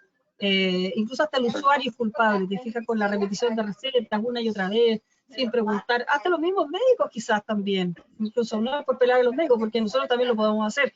Por ejemplo, cuando hay infecciones urinarias en las mujeres, uno va al médico y lo primero que te recetan es el ciprofloxacino, y el cipro hace mucho tiempo que ya está siendo resistente a las infecciones urinarias, ¿te fijas? Entonces hay errores de dosificación, de repetir, de usar fármacos vencidos, de usar... Bueno, ahora nosotros ya hemos corregido un poco el camino, porque por ejemplo el SAC prohíbe el uso de antibióticos para promotores de crecimiento o para prevenir enfermedades, ¿te fijas? Entonces hay una serie de cambios que han habido que también eso un poco ha cortado este círculo vicioso. Pero tiene razón, hay gran parte de responsabilidad. Pero también en el área, el contacto con animales menores, también, ¿cómo se llama? Tenemos una relación ahí un poco negativa. Porque si muchas veces el antibiótico que se está usando a ese animal muchas veces no es el adecuado, o ya se presenta una resistencia y no hay estudios de sensibilidad, y se insiste en el mismo antibiótico, también estamos nosotros promoviendo el mismo problema. Exacto, bueno, aquí hay una responsabilidad cíclica, todos tenemos un carácter de responsabilidad aquí y no son solamente la industria ganadera, también hay de todo en realidad y bueno, la labor de todo profesional de la salud es promover que haya un uso adecuado de antibióticos, para que igual los chicos ahí...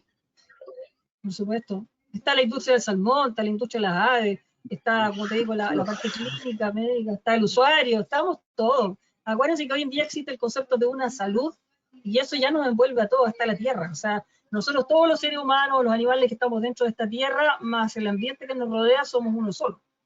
Entonces estamos todos siendo responsables de lo que está pasando a todo el resto. Ya no podemos ya señalizar este o lo otro. Estamos todos dentro de lo mismo. Muchas gracias, sí, en realidad sí, como dice usted, muy cierto. La siguiente pregunta dice, lo voy a cambiar un poco la pregunta, dice, ¿hay alguna información o toxicidad asociada a las benzodiazepinas?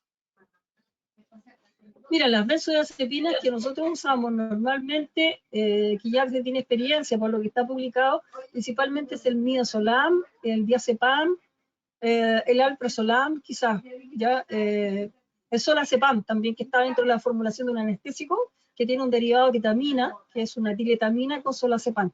Básicamente esas son las benzodiazepinas que nosotros usamos. Ahora, dentro de la toxicidad, bueno, puede suceder que una persona use una benzodiazepina, por ejemplo, para dormir, te fijas, y generalmente tiene una mayor concentración o afecta más a un animal, por supuesto que puede ser mucho más grave. Y la signología generalmente está asociada a somnolencia, alteraciones cardiovasculares, pero también puede ser causa de muerte. Si todo depende de la dosis y del producto que esté ingiriendo. Por ejemplo, el flunitrazepam es especialmente tóxico para los perros y los gatos. El flunitrazepam, especialmente tóxico. Comprendo. Bueno, muchas gracias por su respuesta. Bueno, esto yo también desconozco. ¿Un químico farmacéutico puede hacer una especialidad en farmacia veterinaria? Yo creo que no hay especialidad en farmacia veterinaria. No, tengo entendido que no. Por lo que yo he visto en los programas, yo tenía en mis manos los programas de varias universidades de la, ¿cómo se llama?, de Facultad de Química, porque de hecho he participado también en congresos de otros, por ejemplo, la San Sebastián, participé hace un par de años atrás. En la Chile esta es la tercera vez, que me llama a Chile a participar en un congreso. Dentro del programa no existe, creo yo, la posibilidad, sino que tendría que ser quizás arriesgarse como lo hice yo, salir de mi zona de comodidad y me vine a la Facultad de Química, hice un doctorado acá siendo médico veterinario. Tendría que hacer lo mismo la persona, simplemente hacer un posgrado, un magíster en otra universidad y meterse en esa área. Yo creo que es la única forma. O hacer un posgrado fuera, pero acá se puede hacer. Sí, es la única Eso forma. quería comentar. Yo, de lo que tengo entendido, las especialidades son más del aspecto farmacéutico de uso humano. Quizá aquí, no sé si la Facultad de Medicina dispone de alguna especialidad de ese tipo. Quizás lo más probable puede ser por esa área, por la facultad. Yo no desconozco un poco la Universidad de Chile, pero yo creo que tendrían que verlo en otras facultades, no puntualmente con las que están relacionadas con especialidades farmacéuticas. Claro, exacto, sí. La siguiente dice, ¿qué hacer con el veneno de caracol? Han matado varios perros cerca de mi casa con él. El veneno de caracol es tremendo, es el metaldehído. Es una sustancia tremendamente tóxica que también daña los riñones y provoca cuadros convulsivos gravísimos. Mira, desgraciadamente no existen antídotos, es solamente fármacos de sostén, hospitalizar estos animales, controlar las convulsiones, vigilar la función renal.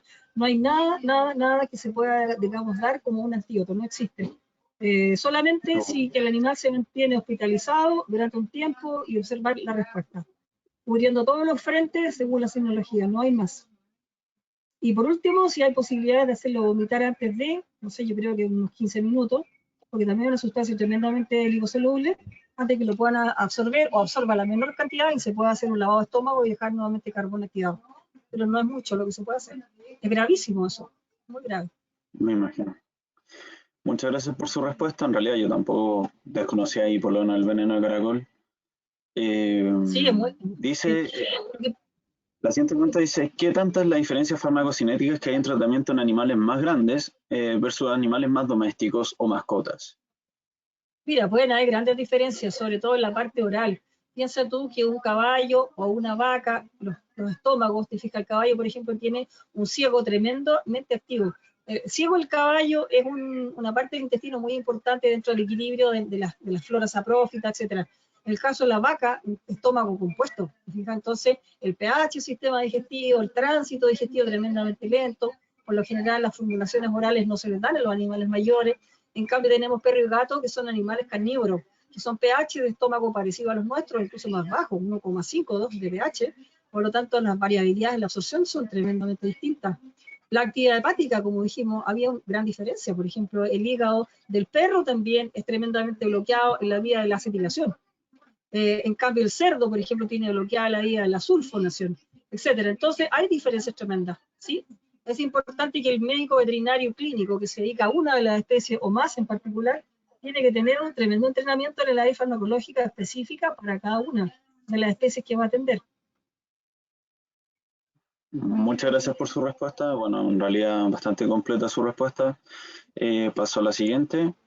Dice, permiso, la mayoría son como respecto a...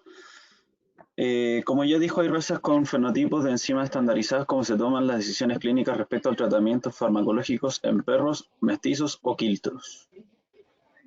Mira, la verdad es que eso es importante. Sí, por ejemplo, yo le voy a, no sé si va por ahí a la respuesta, pero por ejemplo, no mencioné yo el tema, por ejemplo, de la ivermectina, ya que es una sustancia, es una ivermectina, es una lactona macrocíclica, que se utiliza mucho para controlar ciertas sarnas, por ejemplo, ya ácaros en la piel de los animales. Y hay ciertas razas en las cuales no se le debería administrar, excepto algunas avermectinas modernas, como la moxidectina, la celamectina, que están presentes en los collares antipulgas frecuentemente. Entonces, hay razas como el collie, el shetland, que es el collie enano, el pastor inglés, estas razas de pastores alemanes, el wallet. Hay una cantidad bastante larga que tienen diferencias farmacocinéticas tremendas porque tienen su barrera hematocefálica mutada, ¿ya? Hay un gen que es el MDR1 que permite que estas moléculas ingresen al sistema nervioso y provoquen cuadros neurológicos que son gravísimos. Excepto en el resto de los perros, ¿verdad? Que su bomba de flujo está funcionando bien, por lo tanto la molécula no ingresa al sistema nervioso. Estas nuevas moléculas, como la celamectina, la moxidectina, etcétera, etcétera, son tan grandes que no atraviesan la barrera, ¿verdad? A no ser que el animal digiriera el producto, y podría de esa forma también tener una mayor biodisponibilidad y generalmente moléculas que se hacen más chiquititas en el sistema digestivo se pueden absorber y provocar toxicidad. Por eso que, ¿cómo se llama? Hay que tener ese cuidado. Entonces, bueno, si yo tengo, por ejemplo, un mestizo de coli y no tengo el fenotipo, vale decir, el mestizo de coli parece cualquier cosa, no me voy a dar cuenta que a lo mejor existe un peligro de una mutación genética y le voy a administrar ivermectina y se va a producir la toxicidad. Y esa parte es complicada, porque como yo puedo saber muchas veces, hay tanto mestizo, ¿verdad? Los quiltritos que le llamamos nosotros, que son realmente a muchos de ellos encantadores, y las diferencias, no hay grandes diferencias entre un perro de raza y un quiltro, son todos perros. La gente que quiere los perros les da lo mismo si son de raza o no. Pero el tema es que sí hay diferencia. En ese aspecto podría haber diferencia. Pero para poder saber si hay una bomba de flujo mutada, yo tendría que hacer algún tipo de sustancias tipo PCR o a lo mejor otro tipo de caracterización. Es más difícil poder darse cuenta, es complicado. Muchas gracias por su respuesta. Vamos a pasar a la siguiente pregunta. Dice, ¿es posible utilizar pargeverina o algún colinérgico para tratamiento de cólico en perros y gatos? Los anticolinérgicos, sí. La pargeverina también se ha hablado muchas veces de problemas de intoxicación, pero también se usa, incluso está en el Admivet, ¿ya? La pargeverina justamente se usa, pero hay que tener cuidado en las dosis que están indicadas. No es una sustancia tóxica de por sí, ¿ya? Se puede usar. Yo prefiero, en términos particulares, usar la domperidona cuando hay más bien como un controlador de dosis antiemético bastante poco tóxico, la domperidona, que funciona bastante bien en los perritos, cuando no hay un problema, digamos, más grave. La betoclopramida también, que viene en forma de, digamos, de gotitas, fija que también se usa bastante, o bien por la vía endovenosa. Y como antiemético, que yo les nombré varias veces, es el Serenia, que es una sustancia que está en comercio ya varios años, que es un inhibidor del receptor NK1, que es el hidroclorhidrato de maropitán. Excelente, excelente antiemético. Más que antiespasmódico, ¿ya? Porque en realidad es un anticolinérgico con características antiespasmódicas, que es la pargeverina o el viadil compuesto. Muchas gracias por su respuesta. Yo creo que vamos a pasar a la última pregunta. Las otras se han ido respondiendo en sí con las preguntas ya hechas ya en esta jornada. Y es la siguiente. ¿Cree usted que el químico farmacéutico es necesario en medicina veterinaria? Y como anexión a eso mismo, ¿le parece ilógico que los estudios preclínicos se hagan en animales y en nuestras mallas no tengamos farmacología veterinaria? Ya, buena pregunta, buena pregunta. Mira, a ver, yo respondería lo siguiente. No sé si realmente el químico farmacéutico será necesario en la medicina veterinaria, porque para eso hay un médico. Pero sí ustedes son indispensables cuando ustedes se encuentran con un público que les está preguntando cosas atingentes a la medicina veterinaria. Ahí son realmente los más importantes, porque hoy en día en la farmacia ya no hay médicos veterinarios atendiendo, te fijas, consultas, sino que está solo el químico, con lo que él ya sabe, atendiendo a ese público que muchas veces tiene preguntas bien puntuales. Entonces yo creo que ahí ustedes tienen que desarrollar criterios, porque no son médicos, es una carrera que está indicada hacia otra área, pero esa parte es necesaria hay muchas veces los conocimientos que se pueden adquirir, te fijas, en un curso, por ejemplo, electivo, son importantes porque la persona por lo menos crea un criterio de selección, crea también un concepto, qué es lo que está bien, qué es lo que está mal, cuáles son los grandes errores, como para poder indicar a las personas. Ahora, bueno, claro, los estudios preclínicos son todos en animales, ¿te fijas? Entonces, en realidad esa parte también es una contradicción, por supuesto que sí. Eso sería entonces, profesora, la tanda de preguntas. Le agradezco mucho. Bueno, igual la profesora dejó su contacto en caso de que quieran realizar alguna consulta puntualmente a ella, a su contacto igual. También le voy a hacer llegar las preguntas, pero en general fueron respuestas a todas. Perfecto. Reitero, muchas gracias por su tiempo. De verdad, la presentación fue excelente, por lo menos para mí, yo creo que para todos los chicos. Nos sirve mucho lo que aprender medicina veterinaria, especialmente lo que es relacionado a farmacología veterinaria, conocer las interacciones toxicológicas y tener un pequeño avance, tener de a poco conocimiento respecto a todo este tipo de fármacos que pueden interactuar, incluso alimentos que para nosotros ya conocemos que hay alimentos que nos producen toxicidad, pero desconocemos muchas veces los alimentos que les pueden hacer daño a nuestras mascotas. Entonces yo de verdad le agradezco su tiempo y su participación en nuestro congreso Y bueno, ojalá poder tenerla en otra jornada más, quizás no en un congreso, sino en algún seminario, algún webinar, porque preguntas surgieron muchas y los chicos están bastante interesados con el tema. Y eso, profesora, no sé si quiere dar algún mensaje, algún comunicado, quiere retarnos, no sé. No, en absoluto, yo feliz con colaborar con usted, la verdad es que siempre lo he hecho, por eso te digo, y esta es la tercera vez en un congreso de la citado por la Universidad de Chile, y también estuve uno en el de la San Sebastián, así que feliz porque en realidad, bueno, en realidad la Facultad de Química ya es mi segunda casa mater, porque yo ahí aprendí muchas cosas que después las traje de vuelta al área de medicina veterinaria y me ha servido muchísimo. Así que bueno, por supuesto, cualquier cosa que ustedes necesiten de mí, ahí está mi correo, simplemente me escriben y yo encantada de poder ayudarlos, aclarar las dudas, aportarle algo que ustedes necesiten. Así que feliz y se lo agradezco muchísimo. Muchas gracias entonces, profesora, por su presentación y daríamos por culminar esta presentación entonces. Perfecto, muchas gracias, me despido. Que estén bien. Chao, chao, Ya, cuídense. usted. Chao, Oh, que chao. tengan buen día. Chao, chao.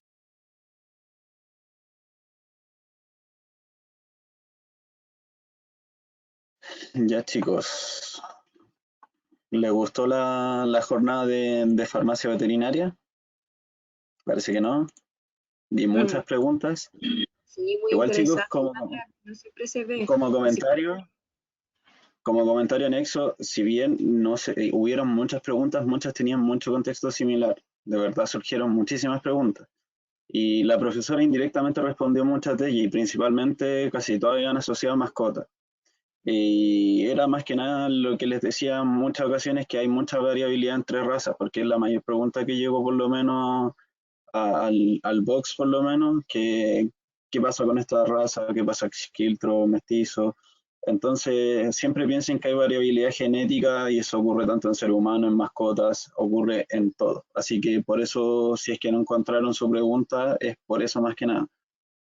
Eh, Como les dije, ojalá próximamente tenerlo nuevamente, quizá en algún seminario, algún webinar, así que si no alcanzaron a hacer más preguntas o a hacer consultas o quedar más interesados con el tema, se pueden hacer en esa tanda y también esta charla va a ser subida como grabación, acuérdense, en nuestra nube, así que cualquier información que quieran revisar nuevamente se puede revisar directamente la grabación o si no la presentación, porque también la vamos a tratar de subir. Así que estaríamos con eso, chicos. Creo que ahora viene un espacio de break. Vamos a revisar.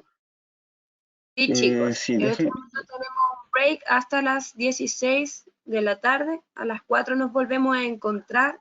Así que mañana al baño, aprovechen de tomar agüita, comer algo y nos vemos en media horita. Así que eso, chicos. Muchas gracias a todos por su asistencia. Chao, nos vemos.